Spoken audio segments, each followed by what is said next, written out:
Buenas chicos y chicas, vamos a pasarles un videíto para comenzar a analizar oraciones y los que ya saben para repasar un poquito.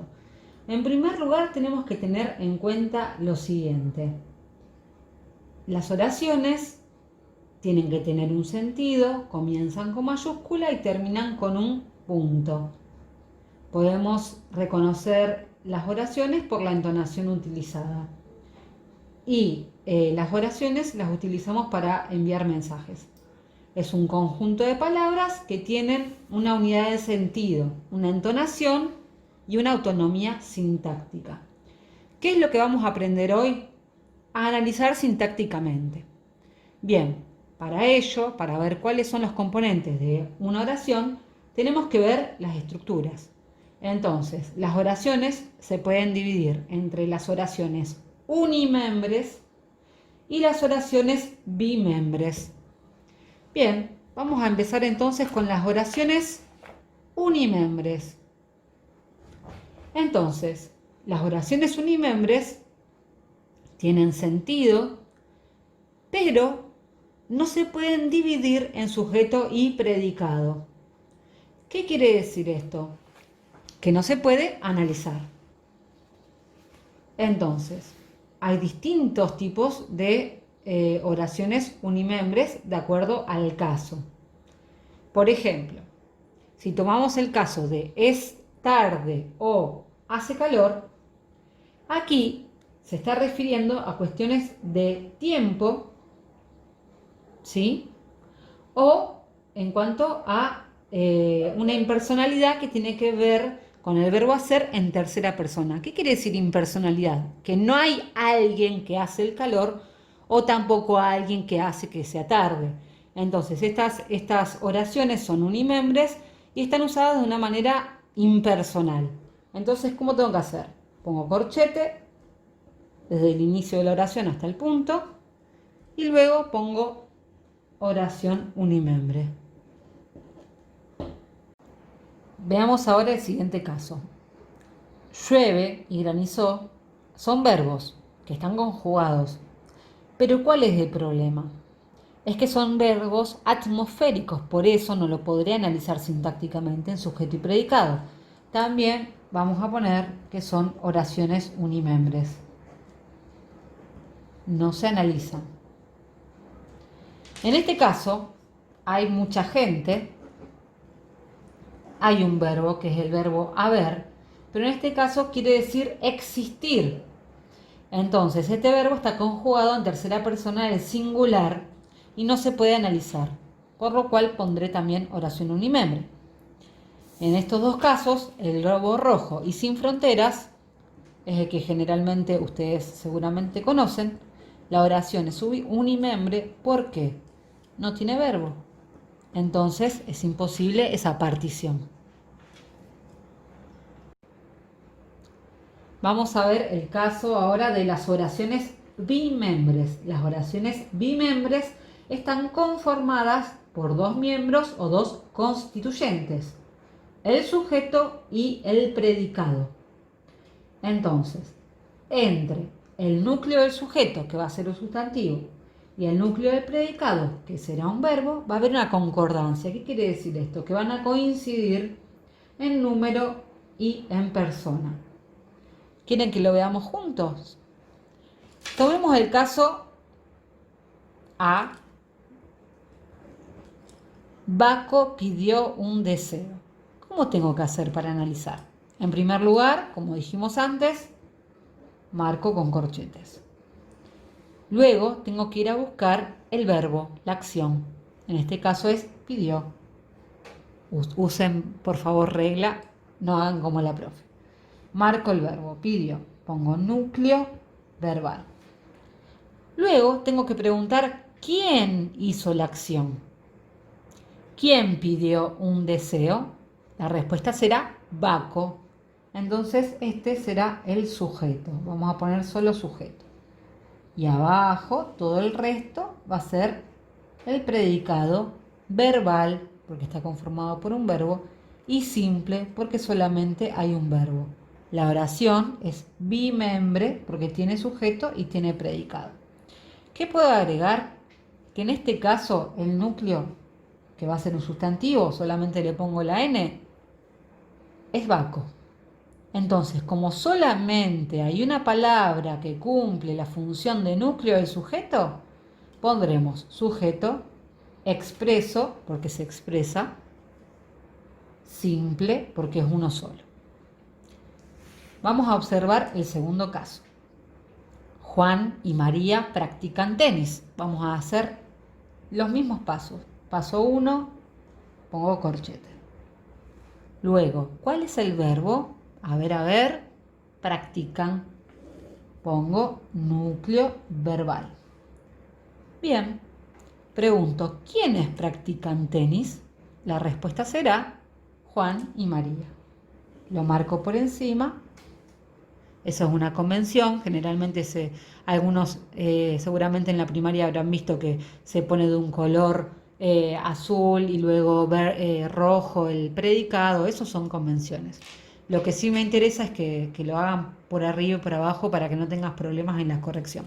Entonces, ¿cómo lo analizo? ¿Quiénes practican tenis? Juan y María. Ese es el sujeto y todo el resto de la oración será predicado.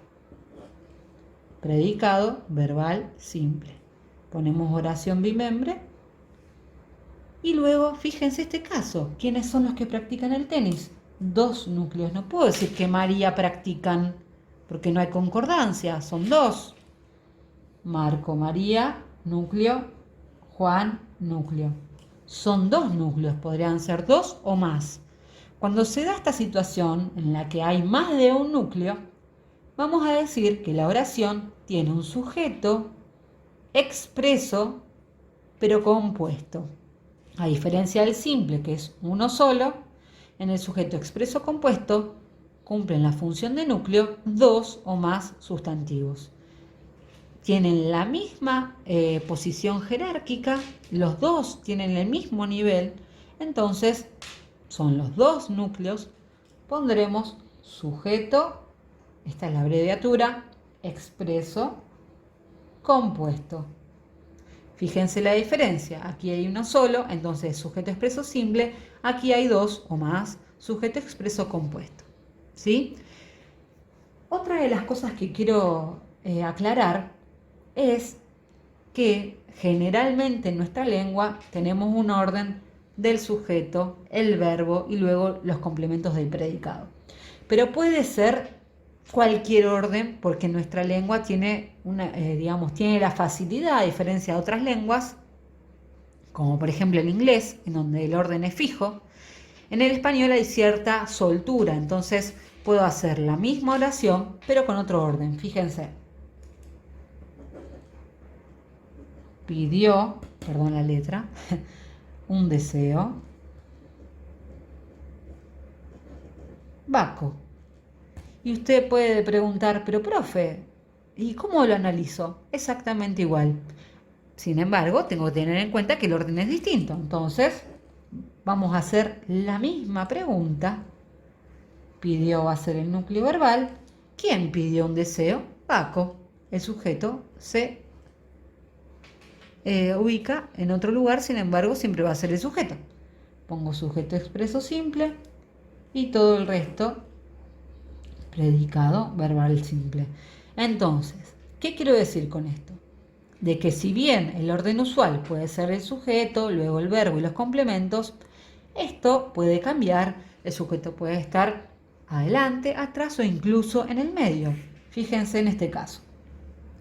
Puedo decir, pidió Baco un deseo.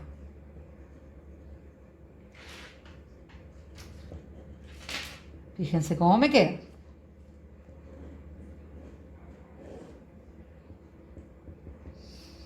Prueben en sus casas y van a ver que es divertido. Bien, no analizo el predicado porque no estamos en el tema. Entonces, el orden puede ser bastante libre.